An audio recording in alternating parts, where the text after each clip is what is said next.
Hello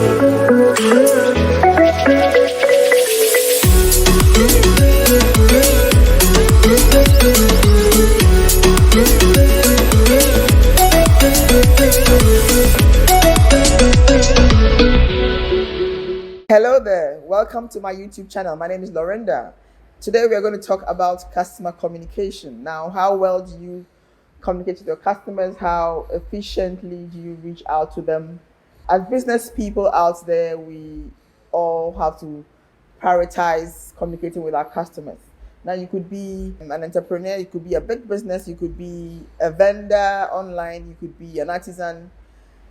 Now, so long as you deal with customers, so long as you provide a service to customers, now communication should be one key area that you must look at. And it's very, very important to know how to actually get to your customers with information that they require. Now, this is really a big deal, but unfortunately, some people take it for granted. Let's look at the purpose. Why would customers reach out to you? Customers will reach out to you because they are making inquiries about your services, or they are following up on the request they made from you, or they are following up on the project you're working on for them, or they are following up on their customer complaints. Now, these are areas where customers will normally reach out to you. Now, how will they do that? It's either through telephone or through emails. And are you the type who ignores your customers' phone calls or ignores their emails? This is a big question. I mean, this is something that we should all look at. Some people even go on to say that some customers are difficult customers, or they are troublesome customers, but trust me, they are not. I think that customers get frustrated sometimes because you're not giving them what they require. So the approach that we use in reaching out to our customers is very key, and this is something that most of us feel sometimes. So we go like, these customers are so troublesome, we don't want to even engage some kind of customers. And we think, oh, after all, that's only one customer. It doesn't really matter if I don't get back to them, it's only one customer. But trust me, business is all about numbers. So 1 + 1 is 2. So you are building your customer base, or you are building your clientele. So you need every customer. Every customer matters. Don't say this one customer can go and that's okay. Remember that one customer can ruin your business. Now, just one single bad publicity from a customer, a dissatisfied customer, can ruin your business. At the same time, they can become detractors and go around spreading bad information about your business. Now, it could be only one customer, but you never know. That one customer can be your promoter. He can promote your business in certain circles that will amaze you. Sometimes we think, oh, I don't have the response for the customer, so I won't get back to them. Oh, I'm not done with their request, or their complaints is not resolved. So why do I answer the call? I don't know what I'll tell them. But trust me, you need to be proactive enough to go to the customer and say, even before the customer calls you, go to the customer and say, well, I gave you a deadline of 2 weeks. Unfortunately, I can't make the deadline. Can we negotiate a new deadline? That's the way customers want you to treat them.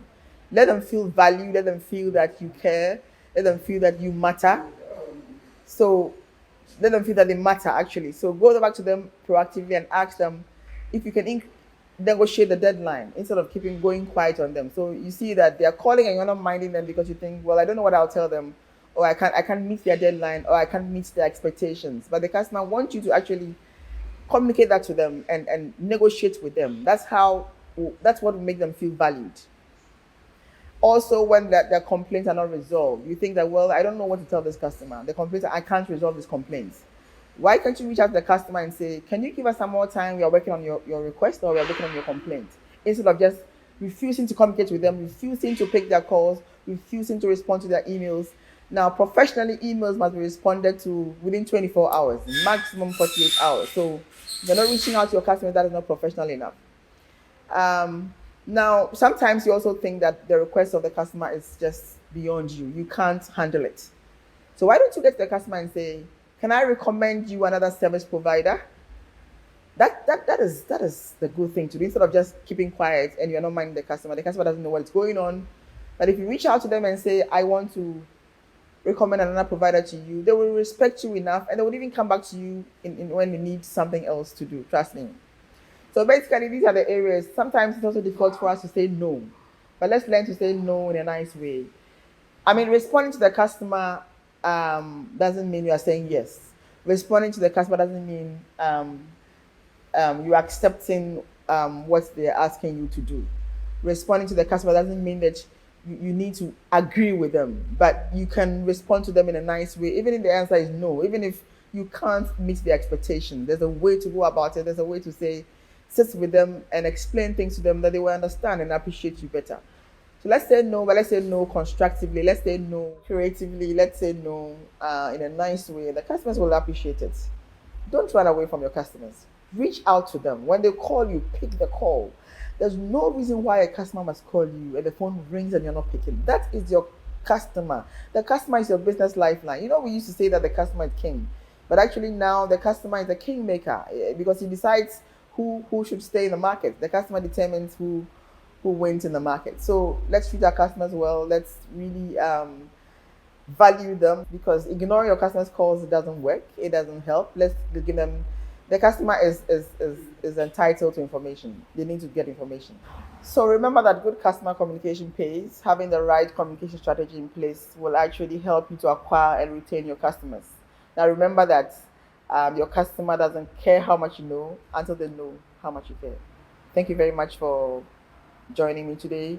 Go out there, reach out to your customers, let them feel good, let them feel you value them, let them feel that you care about them, and increase productivity. If you enjoyed this video, please like, share, subscribe to my YouTube channel. Don't forget to hit the notification button for more updates. Cheers.